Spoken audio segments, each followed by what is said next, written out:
I'm Samantha Rowan, and this is Refi TV. Our guest today is Jody Kriss of East River Partners, and we're going to be talking about the company's unique focus of converting apartment properties in Brooklyn into condos. Thank you for being here today, Jody. Thank you, Samantha. Let's start out with a 2-minute overview of East River Partners. You're the first company I've come across that's had a fund dedicated to this area. Well, we saw in 2010 that everyone else in the market was trying to buy all things distressed. And our backgrounds were as developers. And so in 2010, we decided that we would become developers again. We saw that it was really, really hard to create new condo product, especially in Brooklyn. Construction loans were scarce, deals weren't trading, and we thought that there had been a few years where there was literally no construction financing. So large projects were just absolutely unable to be built. And so we thought that come around 2013, there would be a dearth of supply of condos, especially in Brooklyn, where we like the market dynamics. And I think that worked out to be right. We're delivering projects, and as everybody knows right now, they're getting gobbled up in a matter of days.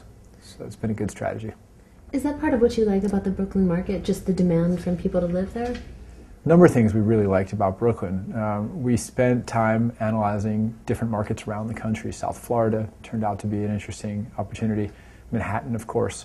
What we really liked about Brooklyn was a number of things. One, the yield's higher than Manhattan. When we buy apartments there, we're looking at 5, 6, 7, maybe approaching 8 yield if we do our job right. Manhattan, it's 3, 4, 5. Mm-hmm. So we also saw that the condo margins were the same as in Manhattan. We could make a 40, 50% profit margin on our total cost, yet at a higher yield. And so that seemed less risky to us. Where we got really lucky is that there's been a cultural renaissance happening in Brooklyn. And I don't know if we understood it was a good place to live, but I don't know if we really anticipated how much the neighborhoods would change over the last few years. It's funny you mentioned that. I recently saw a Brooklyn dedicated cookbook, which I think is a good example of that cultural renaissance. There's been a gourmet renaissance happening there as well. That's part of the overall cultural renaissance that we've been seeing. But it's not limited to food.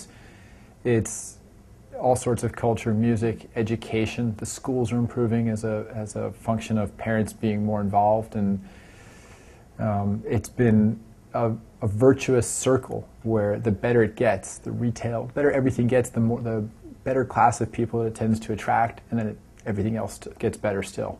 So we've been seeing that happen. Even when we buy a building, it'll take us about a year to renovate. In that year, in every building we've bought, we've seen the retail in our neighborhood improve in just that year. Now, how does all of that translate into the kind of properties that you look for? Do you do smaller developments, bigger deals? We started small. The typical deal was in the range of $5 million. It's grown to around 25, and we're looking to keep growing. In 2010, it was a little bit harder to come by the capital to buy these buildings than it is now. Now it's more competitive than it was then. So it's balanced out. We're probably doing deals that are a little bit bigger than we were then. But 5 to 50 million is the range we're looking at. That's actually a really good segue to my next question, which is how do you identify your opportunities? The multifamily market is pretty competitive from what I understand. Yeah. We know what we're looking for. We're looking for buildings that can be gut renovated. We're also looking for land now. But when we were looking only for buildings that could be gut renovated, it meant that there weren't a lot of stabilized tenants. It meant that, so we bought a lot of 4 or 5 families. We bought some buildings that were bigger, that the previous owner had gotten some of the regulated tenants out. And that's been the kind of opportunities that have worked for us because you're able to go in and very quickly turn them around. You talked a little bit about the difference between Manhattan and Brooklyn, and I was wondering if you could just talk a little bit about what the price differential is for the end user for, say, a 2-bedroom apartment in Brooklyn versus Manhattan. Sure. I mean, that's one of the things that factored into our decision to go to Brooklyn. We thought it was on sale with a quality of life that was the same as, if you look at Park Slope, it looks a lot like the Upper West Side, but not quite as large-scale buildings on the avenues. You have really all the buildings on the side streets. When we got there, we were projecting $750 a foot was the condo market. I think it's now approaching $1,000, $1,100. Yeah, we're seeing trades over $1,100 now. So, but by contrast, Manhattan's gone up. Manhattan would have been $1,200 then, and it's probably $1,600, $1,800 now. It's kind of 50 to 75%. Another factor you have to realize is that the common charges and maintenance are a lot less in Brooklyn. So if the price of the condo's 60%, the actual monthly cost is probably half. That's a good factor. It's a lot more affordable. The other thing in Brooklyn is that the public schools tend to be better. And so you see parents going there because private schools so expensive, so prohibitively expensive in Manhattan that factors into their math. Sure. So you've done a lot of developments over the last few years, and what's next? What's in your pipeline? Well, our run of converting existing buildings was really good.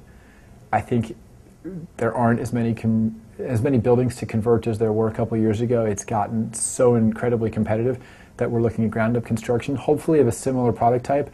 In the brownstone neighborhoods in Brooklyn, the brownstone type of building is so well received that we're actually looking at building a whole bunch of new ones.